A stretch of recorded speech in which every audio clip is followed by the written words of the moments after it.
Kota Batu. Sebuah kota dengan menyimpan banyak kekayaan budaya yang tak ternilai.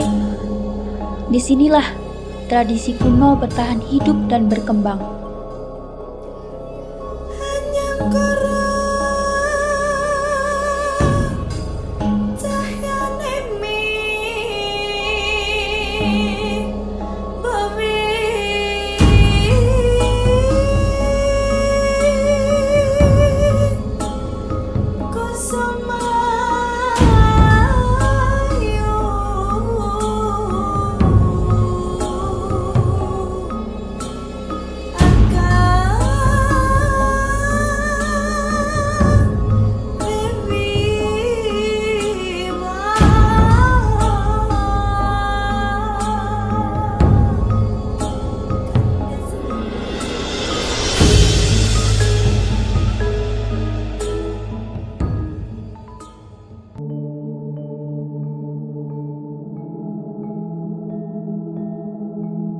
Kesenian Bandengan adalah sebuah alkulturasi dari sebuah seni budaya pencaksilat tradisi yang mana masyarakat mengapresiasikan dengan simbol-simbol.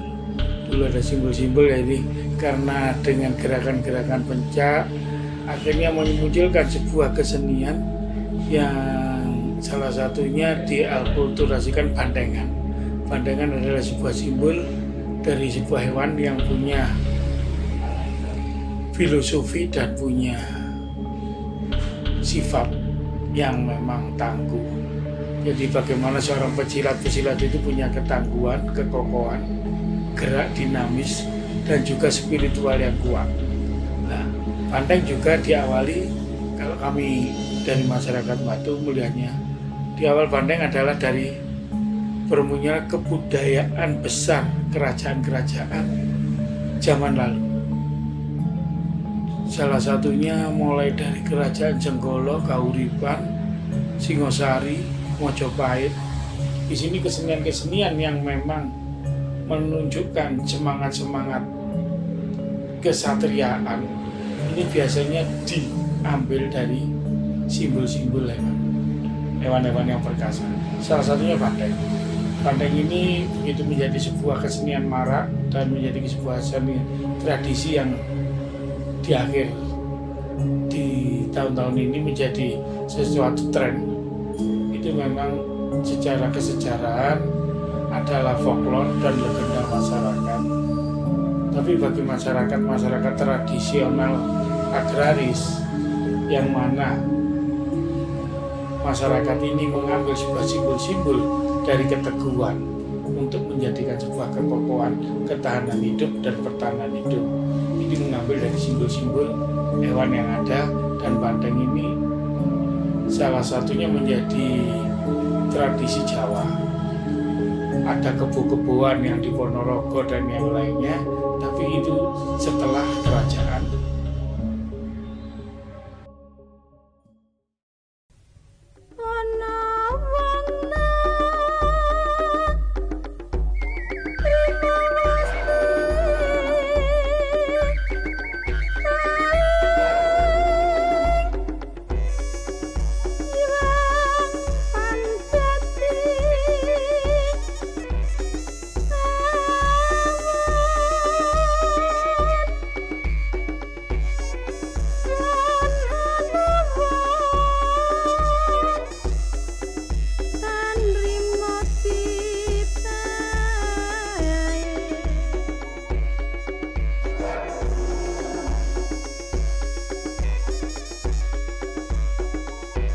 Kalau pakemnya Bandengan itu sendiri di alat musik yang terdiri dari sidor, ketepung, angklung, dan genteng.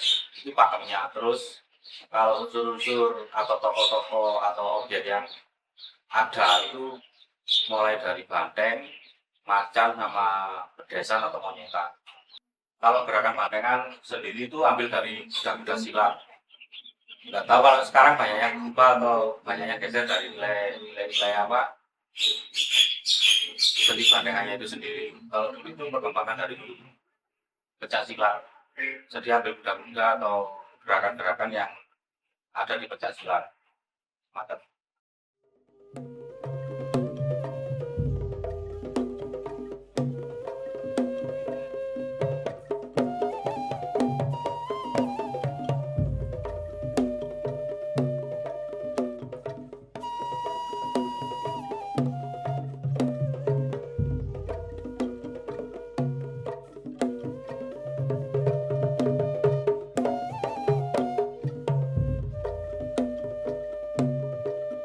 Jadi kalau di kesenian Bandengan itu tidak lepas dengan sesi tran, kemasukan, kalap, yang memang itu sudah dari dulu seperti itu. Budaya Jawa memang lebih banyak urusannya, hubungannya dengan energi lain selain manusia. Itu budaya kita. Kita tidak bisa menghilangkan itu.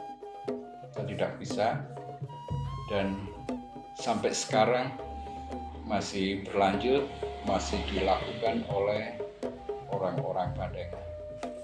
Tran, kesurupan, dadi, kalap, itu memang bagaimana ya, kita tidak bisa melepas.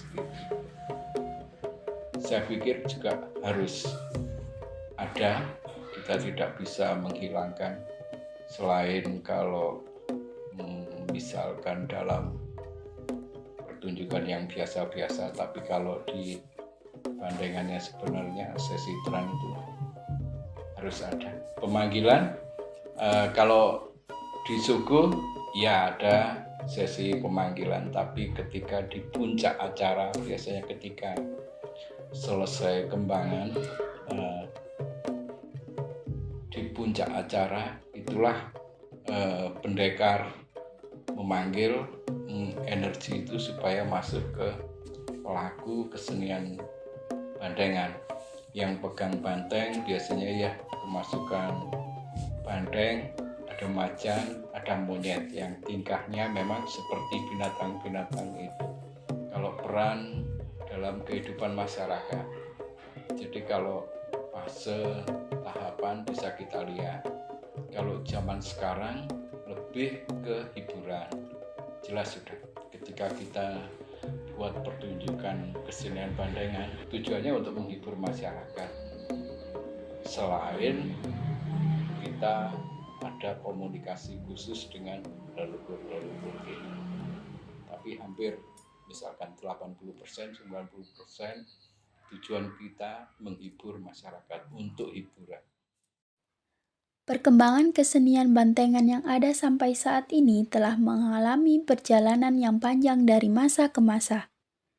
Perkembangan Bantengan dalam masa prasejarah dibuktikan dengan ditemukannya lukisan pada dinding gua berbentuk hewan mirip dengan banteng atau sapi liar. Lukisan pada dinding gua tersebut ditemukan di Lubang Jeriji Saleh, area Kars Sangkulirang, Mangkalihat, Kalimantan Timur.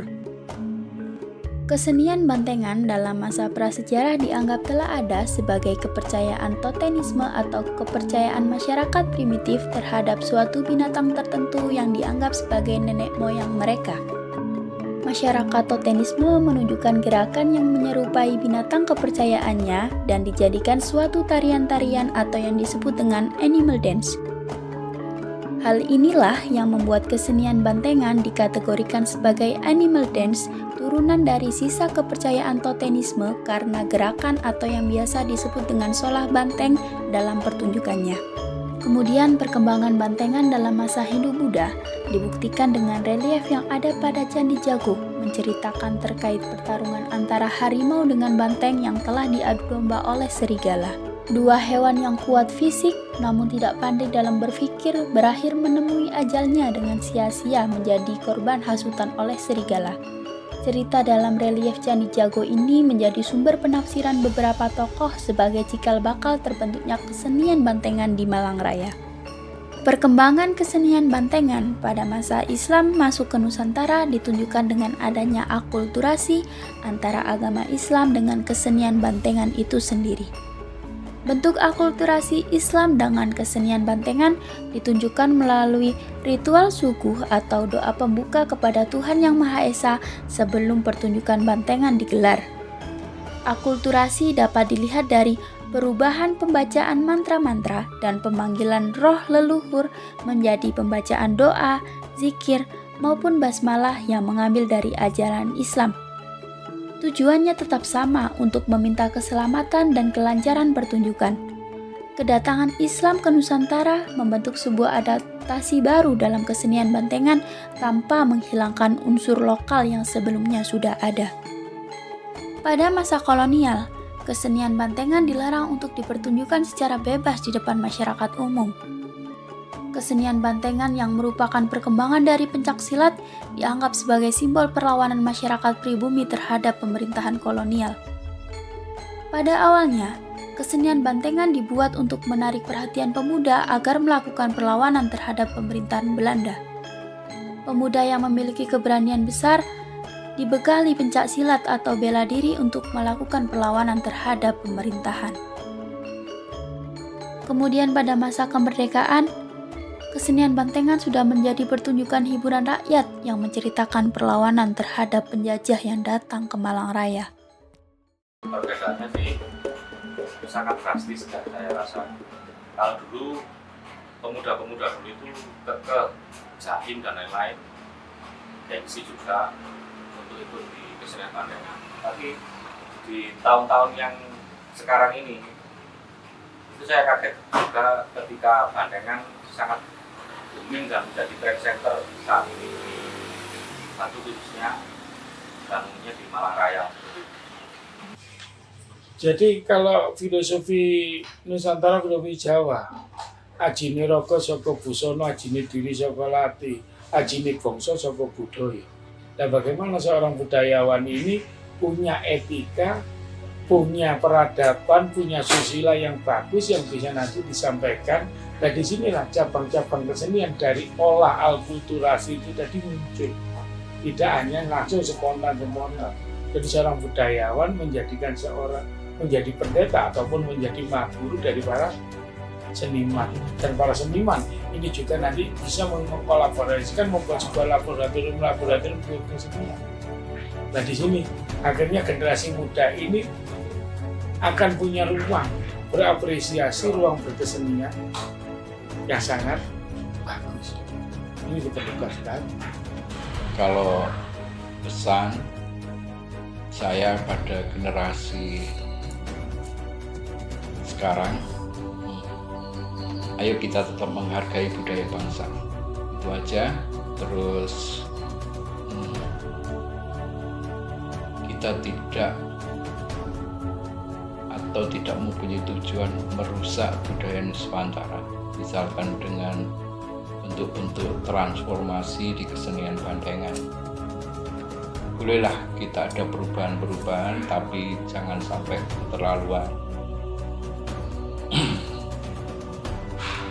Misalkan